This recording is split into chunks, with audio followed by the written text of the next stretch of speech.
How are you, Coach? How are you, Coach? Thank you. Let's go defense. Yeah. Big year this year, Coach. No doubt, brother. Go Pack. What's going on, Coach? What's up, Coach? How we doing? We good? Doing well. How are you? All right. Hey, brother.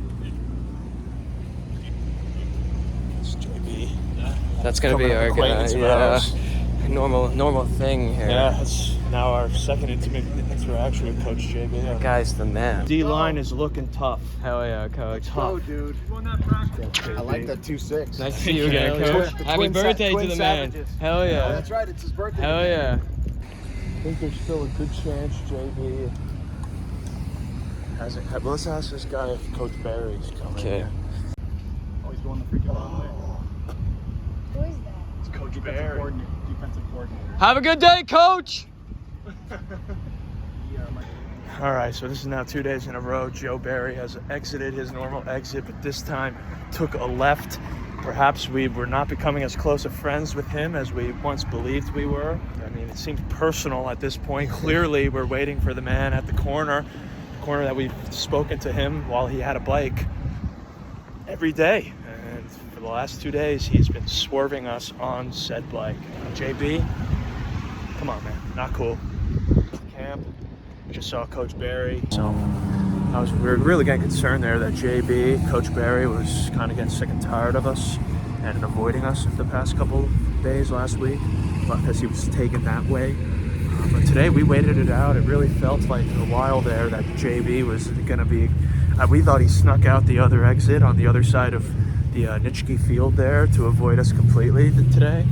But no, he was just must have been getting some work done after practice. Came out via bike, like always, and gave us some nuts. We told him another great day of work, and Chris told him that we'll see him next time, and he said, and I quote, he'd be disappointed if he didn't. So, JB, I guess he doesn't hate us after all. Good feeling. Good morning, Coach. Let's go. My hands are full, Coach. Good day. That's what I'm talking about. Super Bowl, Super Bowl, Super Bowl, Super Bowl, Super Bowl, Super Bowl,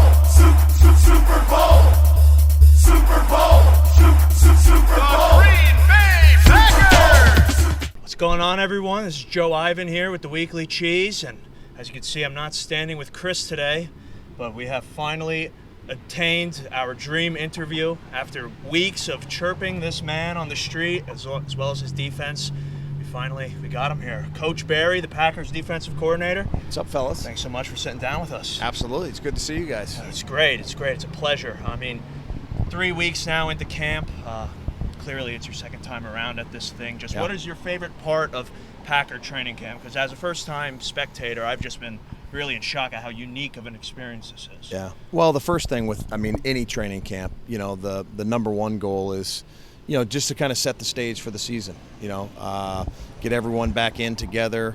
Years ago, training camp used to be, you'd come to training camp for 5 or 6 weeks to get into shape. I'm talking like years and years and years ago. Now just with today's modern athlete, everyone stays in such great shape year round. Now the goal of the 2 or 3 week training camp is just to get everything clicking again, get the timing. For us on defense is just to get, defense it's a lot of things. It's effort, it's tackling, it's taking the ball away. But the big thing defense is communication. It's 11 guys, working as one cohesive unit. And that's the biggest thing. That's our number one goal when we start training camp, is that if we can come together collectively as a group and just work as one, that's the ultimate goal. So we've accomplished that. It's been great. We've gotten 2 good days against the Saints. Came marching into town a couple days ago, so had a great day against them yesterday, another great day against them today. So that's been great work for us as well. Definitely has. They've been kicking the Saints' ass here at practice. I could say it, he can't. It's been nice to watch, and clearly this is your second season as the Packers defensive coordinator.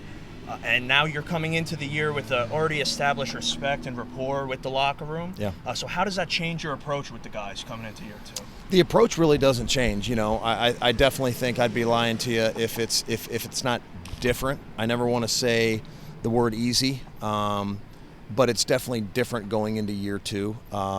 I know the players. I've been around them now for 2 years. They know me. Our system got put in place last year, so it's the second year of our system.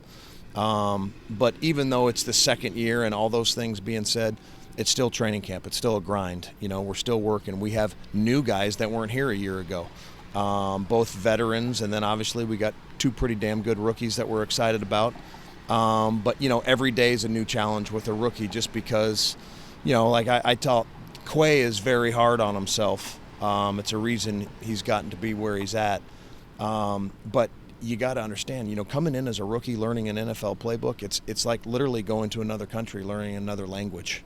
But I'm so thankful that we got DY and Quay, and it's been great. It's a lot of fun. Yeah, and that's one thing that jumps off the page about this year's defense as opposed to maybe the past several years, the depth. Yeah. But on top of that, there's a true leader in every position group. I mean, Yeah. Rashawn, Kenny, Adrian Amos, Jair Alexander, Devondre. They're just so many big-time players and leaders. So Yeah. how does that make your life easier as a defensive coordinator? Well, it's great. I mean, the guys that you just listed, but then, you got the Preston Smiths of the world, the Savages. You got a guy like Eric Stokes coming into his second year. And Eric Stokes, he had a lot of on-the-job training last year.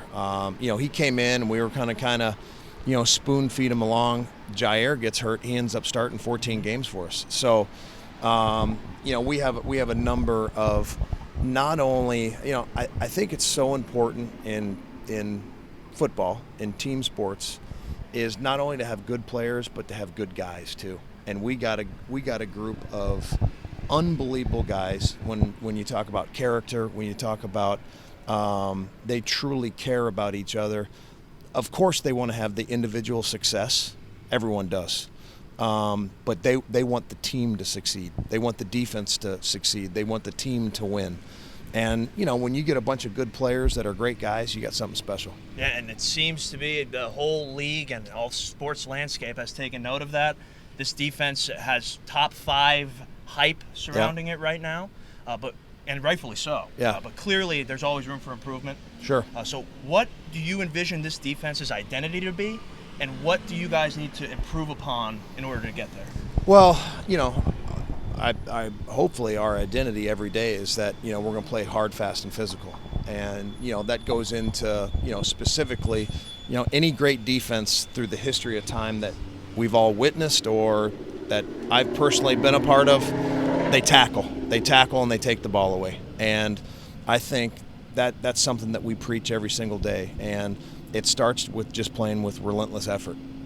But if we can play fast, all 11 playing to their maximum speed, if we can tackle, all 3 levels, not just the D-line, not just the linebackers, but the back end, then if you take the ball away, if when people put our tape on, when they see that, forget stats and rankings and all that, if people see us doing those things, we're going to have a successful year.